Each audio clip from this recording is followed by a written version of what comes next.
2023, nasa loob pa lang ako ng kulungan, nung tinanggalan to ng isang gulong, binasag yung salamin, tinanggal yung plaka, ninakaw isang gulong, eh di syempre, anong gagawin mo? Hihingi ka ng plaka. Ba, 2026 na, 3 taon na, wala pa yung plaka. Eh di syempre, maglalagay ho kami ng temporary plate. Tapos, Kung ba naman kayong mga taga-LTO, eh mabilis ang servisyo nyo, di sana yung plaka namin nakakabit dyan. takot yung maningil sa... Di ba? Eto matindi. Yung sasakyan ko na stolen na may report ng SPG. Nagulat na, pati SPG nagulat. Paano na i-transfer to ng LTO na walang deed of sale? Yun. Doon sa tunay na may-ari.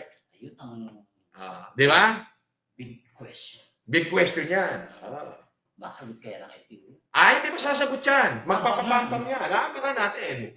Eh, di ba, sinokos ako, susundin ko yung syokos, law-abiding citizen tayo, pero kakasuhan ko sila pag hindi nila na ipaliwanag yung sasakyan ko, paano na i-transfer. Aray ko!